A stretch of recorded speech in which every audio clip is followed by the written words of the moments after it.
hallamos que la palabra es la espada del Espíritu y que solamente los que creen la palabra de Dios la obedecen y la reciben como palabra que viene de Dios. Estos son los que aman al Señor.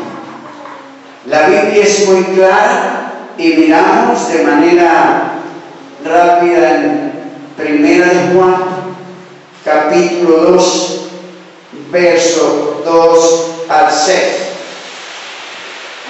Y aquí encontramos que nos dice la palabra.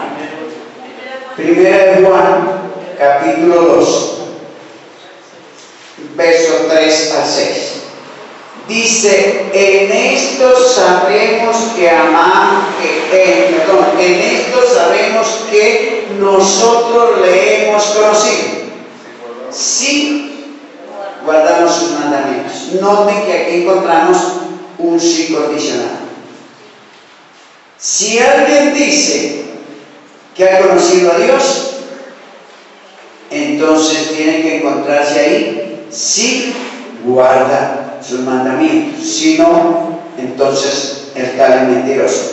Verso 4 dice, el que dice yo le he conocido y no guarda sus mandamientos, el tal es que, y que no hay en él. No es verdad, porque es mentiroso.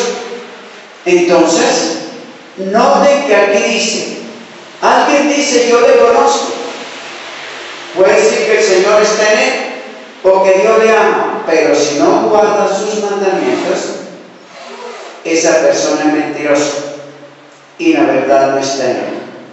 El versículo 15 dice, mas el que guarda su palabra, la caridad, o sea, el amor de Dios, está verdaderamente perfecto. Y si es caridad, está perfecta en él. Por esto sabemos que estamos en él. O sea, para saber si una persona está en el Señor, tiene que guardar la palabra de Dios y verse que el amor de Dios está en él.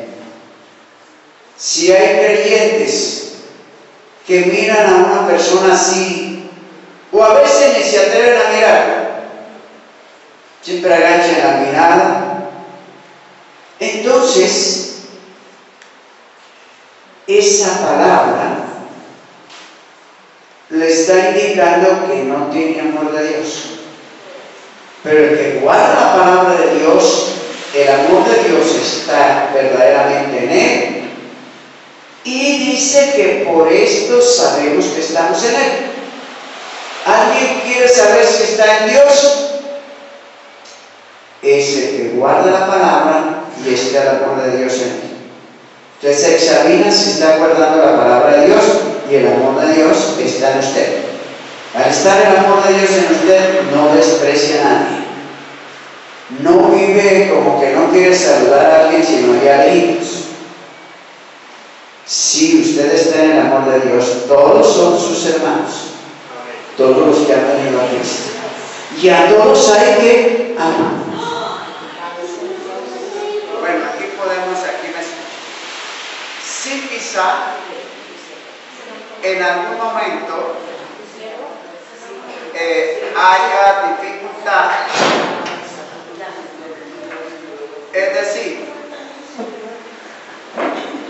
que por alguna razón pueden quedar quietitos ahí. Que cuando mire aquí que falten unos 5 minutos terminamos. Entonces, si alguien por alguna razón su corazón ha sido minado para despreciar a un hermano, debe sacar eso y saber que esa voz que le hizo estar en contra de su hermano ha sido una voz no de parte de Dios sino del diablo, porque le ha traído rencor contra su hermano, y al tener rencor contra su hermano que tiene el Espíritu de Dios, usted está despreciando a Dios. Y si ese rencor se torna en odio, que ya no puede ver a su hermano, resulta que entonces muere espiritualmente. Porque el que aborrece a su hermano, dice la palabra, que está en muerte. Así que, aquí no. Sí, aquí no. Entonces es importante que veamos lo que dice claramente la palabra. Y el verso 6, quiero leerlo. Pueden estar calladitos, así ni escuchan ni pueden ver tampoco. Verso 6. El que dice que está en él, o sea, en Cristo Jesús, debe andar como él anduvo. Ahora, pensemos un momentito cómo anduvo el Señor. Y él dijo, en su voluntad dijo, no hago mi voluntad, sometido a Dios, sino la del Padre, la del que me envió. en humildad. Pero en su diario hablar también no habló nada de él. Dice, no hablo de mí mismo, sino lo que el Padre me da. Amén. Ahora bien, aquí vendríamos entonces para pensar cómo hablamos, qué hablamos, cuál es nuestra conversación. Y por eso, ¿y qué hacemos? ¿Nuestra voluntad o la del Señor? Así que analizando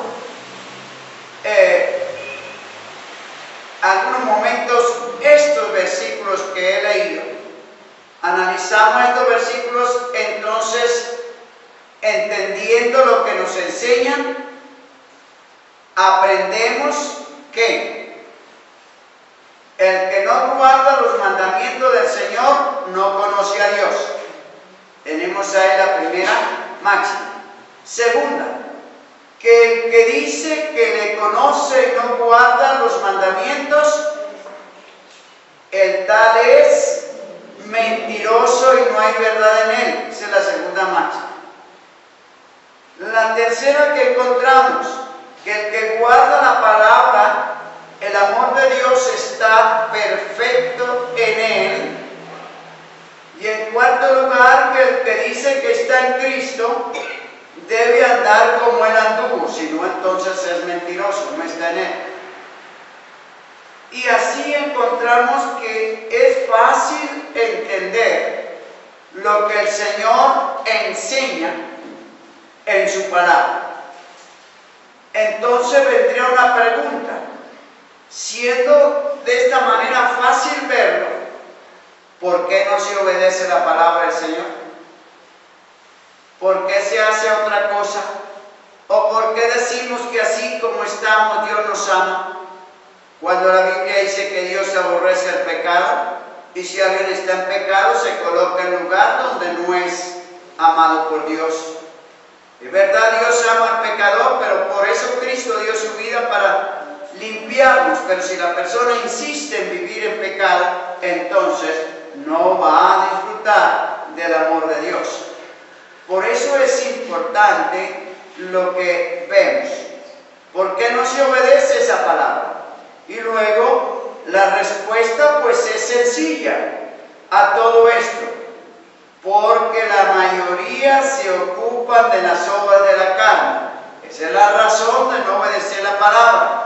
La mayoría se ocupan de las obras de la carne porque no quieren presentar sus cuerpos en sacrificio vivo, santo y agradable a Dios para ocuparse de las cosas que son del Espíritu.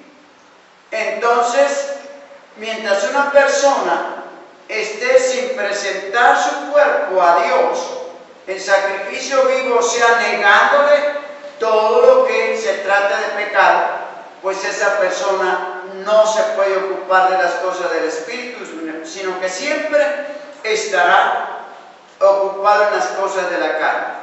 Y por eso a veces encontramos en tantas palabras que se colocan por medio de internet, Facebook, etcétera, se encuentran muchos medios que algunas máximas que al leerlas indican de qué corazón salió.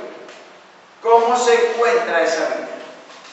Entonces es importante porque la Biblia dice que por nuestras palabras vamos a ser juzgados y vamos a ser condenados o vamos a ser salvos. Así que es importante nosotros ver qué hablamos. Y si hablamos lo que sale de un corazón que está limpio.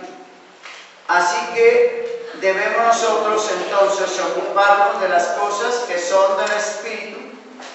Debemos ocuparnos de las obras que son hechas por Dios en nosotros. Y de esta manera, entonces el Espíritu Santo va a renovar nuestro espíritu. Nuestro espíritu es renovado por la obra del Espíritu Santo a través de la palabra. Nuestra alma es transformada por el conocimiento de la palabra al dejar de cometer aquello que Dios dice en su palabra que es pecado. Entonces, así que de esta manera debemos renunciar a las obras de la carne, a vivir para la carne y poder ocuparnos de las obras del Espíritu para que haya una renovación del hombre interior en lo que está dentro de nosotros, nuestro espíritu. Al ser renovado nuestro espíritu, este va a tener gobierno sobre nuestra alma. De lo contrario, mientras gobierna la carne, el alma está haciendo o ejecutando aquello que está en la carne de la persona. Pero si gobierna el Espíritu, dejamos que el Espíritu Santo nos gobierne, entonces nos vamos a ocupar de las cosas que a Dios agradan, de las cosas espirituales. Por eso es importante también preguntarnos cómo está el hombre interior en nosotros. ¿Cómo está nuestro espíritu y nuestra alma? ¿Cómo estamos frente a la verdad de Dios? Así que surge otra pregunta y aquí terminamos con esta. Y esa pregunta ya se hizo antes, pero ¿cómo anduvo Cristo? En su posición de Hijo de Dios, anduvo en perfecta obediencia, hasta la muerte y muerte de cruz. No se negó a ir al sufrimiento, al padecimiento, sin ser culpable. Murió por nosotros. Sin embargo, lo hizo en perfecta obediencia al Padre. ¿Cómo está nuestra obediencia a Dios? Y luego, si Él lo hizo en su posición como hijo, al estar en un cuerpo humano, perfecta obediencia, nosotros como hijos de Dios, entonces, ¿cómo está nuestra obediencia? Si somos hijos de Dios, ¿cómo está nuestro andar cristiano? Como hijos de Dios. Entonces, así que queda esta noche hasta aquí, esta enseñanza, y espero que cada uno seamos edificados sobre los medios para nuestra renovación. Lo que necesitamos ser renovados y que la palabra del Señor nos lo dice, que debe haber una renovación del alma, del espíritu, para que nuestro ser esté en comunión con Dios. Sin renovación del hombre interior, no se va a poseer las cosas espirituales. Porque la Biblia dice que la carne, y sangre heredan el reino de Dios. Por eso, si se vive en la carne, no se hereda. Tiene que haber una muerte del hombre carnal para vivir el hombre espiritual. Someternos a Dios, y solo por la gracia de Dios, permitiendo al Espíritu Santo obrar en nosotros, entonces tendremos autoridad en el Señor sobre nosotros. Aprendamos de David, Salmo 103 y otros, donde en ese salmo él le decía a su alma, alma mía, le ordenaba a su alma, bendecir a Dios y acordarse, decirle que Él es el que perdona tus pecados, sana tus dolencias, entonces es importante que nosotros aprendamos también a gobernar nuestra alma por nuestro espíritu al estar gobernado por el Espíritu Santo.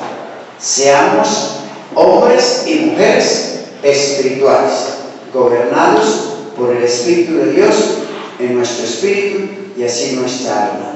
Dios nos haya de bendecir, puesto de pie, oramos. Amén, gloria a Dios. Señor, en esta noche te ruego ahora que conforme a tu palabra, dígnate, Señor, bendecirnos